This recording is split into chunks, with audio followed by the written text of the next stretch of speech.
No. I got your chance. Don't do that. See? You were too busy looking, but you didn't even like, comment, or sub yet. Go ahead and do that right now, fair. I said fair. The scam that got away. What is this? On a secret, don't tell anybody I said this, but we figured out how to just scheme so much money out of Hollywood and the internet. Like, we're just running with it. I know it, dude. Until the wheels fall off. You know what's crazy? Everybody tells me about the CSGO scams back in the day, and all I know is names. I heard like some guy named Green Dragon Killer 33. I forgot what was one of the names. Syndicate, MoTV. Was Banks one of them? And this guy was one of them? I didn't even know that. Phantom Lord, that's what it was. We're just running with it. I know it, dude. Until the fucking wheels fall off. Man, dude. Wait, hey, where's your buddy? Damn, look how happy they were. Damn, like, chat, look how happy they were. Chat, look at their faces and look at the way they talk. All you guys that got scammed on CSGO, look at these guys that were scamming you. Look how happy they were. How do you guys feel about that? All the people that got scammed on CSGO, you guys got scammed by like 2 Patrick Stars. You saw how high they were and they were laughing like, so much money, dude. Like, that's who you guys got scammed by. Like, sit down, idiots.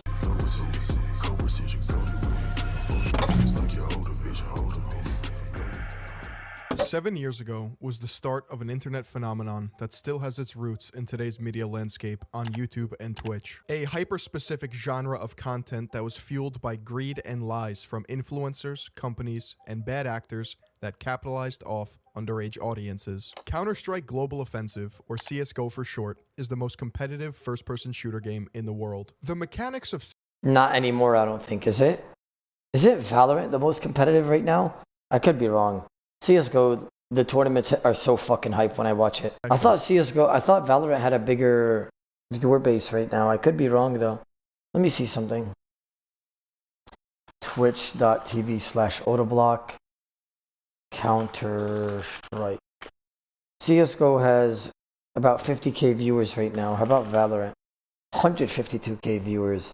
Pretty impressive, not gonna lie. But as for tournaments, I think CSGO's is more hype, no? If you play almost any modern game, it's obvious that virtual skins are an integral part of their monetization system. By design, some weapon skins are more rare than others, making them more valuable to some players. You see, skins were just the vehicle that allowed this type of gambling to go on for as long as it did. It was thought of as just a virtual video game item, right? It was standard practice for CSGO gambling websites to be licensed offshore to avoid the first level of legal obstacles. Luckily for you guys, I don't have to flee to another country to promote a product that I love, which is why today's video... Okay, you fucking idiot. Get away from me, you beanbag. The first taste of fraud in the CSGO scene was in 2014, when a professional team threw a match because it was rigged from the start, like going down in the 5th in boxing. Oh, wait. Who did that? Chat, I forgot. Who did that? Who was a part of that? Professional team threw a match because it was rigged from the start, like going down in the 5th in boxing. At this point in time, betting on competitive matches with skins was commonplace, and thousands of people just lost money. In 2015, games of chance were introduced, such as coin flips and roulette. This absolutely blew the lid on the once underground CSGO gambling craze. You could now take your chances to win exponential jackpots, and remember, we're dealing with unregulated gambling here, which means it's extremely easy for site owners to rig the games. Which is exactly what happened. There were 2 main strategies at the time used by influencers to make a lot of money, fast. Number 1 was to get a sponsorship from a CSGO skin gambling website. Not disclose that you're being paid to promote it, have the odds be rigged in your favor, and then give an Oscar-worthy performance of your acting. I got it! Bro, so wait, these guys were scamming? These two? Who are these guys? I've seen their faces before. This is, you can even tell they're acting by the way he acted. Of your acting. Be rigged in your favor, and then give Rain Adept. Adept in Rain. An Oscar-worthy performance of your acting. I got it!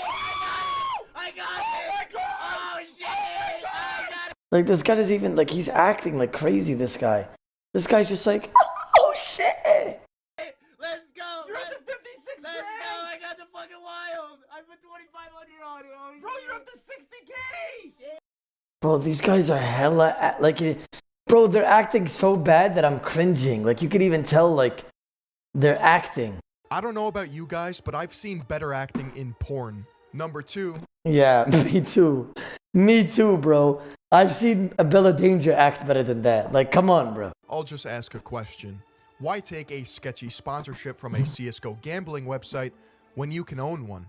Just as the underground market for CSGO gambling was exploding, it seemed as if the participants knew it was going to crash, and they had to cash out as much as possible before it was shut down forever. This is probably not going to be around long, and if you can make fucking money on video game pixels, I would do so. All right, Nick, you ready? I'm ready, dude. We got 10 G's to fuck with. By mid-2015, everyone and their mother was trying to make a CSGO gambling website, and new casinos started popping up everywhere. This was bad for business, as the space was becoming oversaturated and it was rife with competition. But a few casinos had an advantage. Influencer marketing was a surefire way to drive massive amounts of traffic to your casino, so long as you abused the parasocial relationship with your millions of fans. T. Martin and Pro Syndicate. Bro, I didn't even know Syndicate. So wait, I need to hear this, because you guys told me that Syndicate is a bad man, and I need to know why. These two YouTubers wrote the book on how to scam your audience. They would post videos showcasing massive wins and losses on a website called CSGOWild to their combined audience of 14 million. They just left out one small detail. These two slimy fucks actually own this website.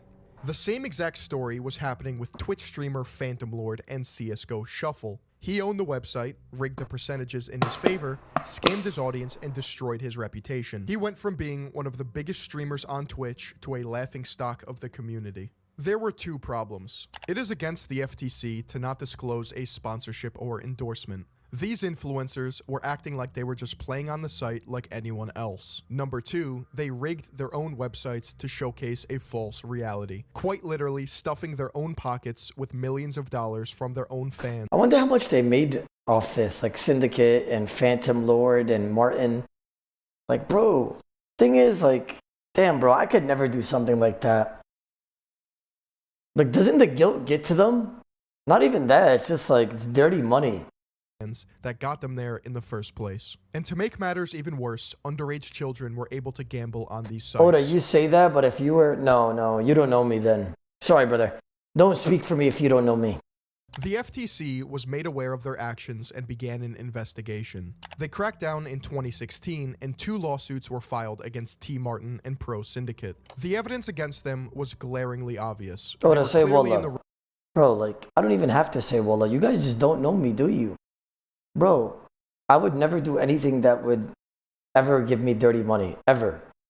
I would not... Listen, when I take sponsors for you guys, first of all, I always see if it's haram first, right? If it's haram, I'm not taking it. For example, gambling. Gambling, for instance. I got offered life-changing money. Like, I'd become like a millionaire by the fucking end of the year type shit. More money than I made my whole life if I took the gambling sponsor. But I don't take it because it's haram. Just like if I ever scammed one of you guys in chat, for instance, like if I like was selling something and it was poison or something, I don't know, just give an example. And I was making so much money, but it was doing you guys dirty, that would be haram because it's a scam. I don't do dirty money. You guys got to understand that. I would never do dirty money. Wallah, I don't care if I got offered $1 trillion to take a gambling sponsorship. Wallah, I would not take it. I got offered life-changing money and I did not take it. I don't care how much money it is. I would not take it. Not for the sake of I'm a good man, but just because it's haram and it's dirty money and I don't do dirty money. According to their terms, you could play CSGO. Everyone has a price, not me. You could offer me trillions of dollars to take the gambling sponsorship and I swear I wouldn't take it. I don't give a fuck about dirty money. If it's dirty money, I don't want to hear it. Like Uzi or anybody shows me big wins or Yasa winning 300K. It's dirty money. I don't get surprised. Like, dirty money is easy to get. Halal money is hard to get. You know what I'm saying? That's the way I see it. There was one casino that dodged a career-destroying bullet. CSGOWild. The casino was shut down, ownership was exchanged, but the founders came out on top. So who exactly owned CSGOWild? Well, it's complicated, but short answer, FaZe Clan. The owners at the time being FaZe Banks and FaZe Rain. You see, when they're not 360 no-scoping noobs in Call of Duty, they're running an offshore gambling website for children operating out of Antigua. In 2016, leaked DM... Bro. 100%, all these FaZe members are definitely multimillionaires. For all the things that they've been through for the last like 7-8 years, I wouldn't be surprised if all of them have like a couple $1 million each. Here's a clip of FaZe Adapt and FaZe Rain gambling as their accounts get refilled with fake money. It was one away. Bro, one off! I would have got fucking... What the fuck? Okay. Dude, I don't even know what the fuck just happened. I lost, but I... He lost, but he got money. I lost. Aw, come on, bro. Like, these guys are legit fucking rats. This guy just looks like a rat. And this one, he's a terrible fucking actor. He's a worse actor than the porn stars that I've watched when I was a kid. Like, shit, man. He's worse than Lisa Ann. Like, bro, like, at least go in the washer. You know what I'm saying? Like, this is terrible. They're fucking shit at acting. Just like the other CSGO skin gambling moguls before them, FaZe Rain and FaZe Banks did not disclose their direct ownership of the site. Well, they did, but that's just because they can't keep their mouths shut. April 11th, 2020. 4 years later, FaZe Banks explains his involvement with a CSGO gambling website on episode 11 of the Bad News podcast. Yo, real quick, I wanna see what their FaZe Rain. This guy's chilling. I want to see if these guys actually post. FaZe Rain. Bro, he's chilling, bro. Look how many followers he has and how many likes he gets on a post. It doesn't fucking matter that he's scammed. He's chilling. It looks like everybody forgot. What the fuck? He's chilling. How about FaZe Adept?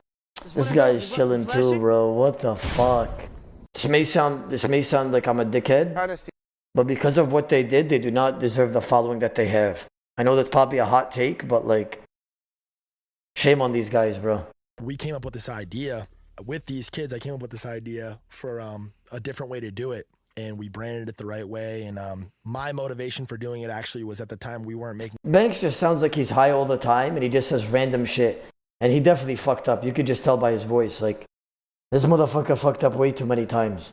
In the next 6 months, year, this team's gonna be worth like $4 or $5 million, and we're not gonna be able to get into this game, which in our heads we need to get in this game.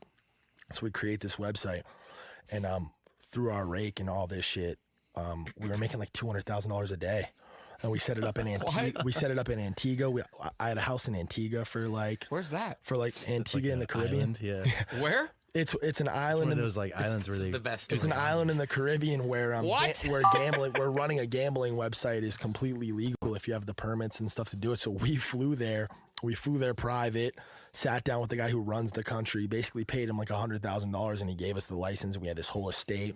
All people had to do at that point was cross-reference where the websites were based, and it was easy to confirm that CSGOWild was indeed owned by Banks and Company. As a result of this, nothing happened to FaZe Clan, they did get their spot, and nothing happened to Banks. Gagey, the figurehead, was forced to close up shop in 2016 when Valve sent out a cease and desist to CSGOWild along with the other 22 gambling websites. FaZe Clan is currently the world's first esports organization valued at over $1 billion after a... Yeah, let's be honest here.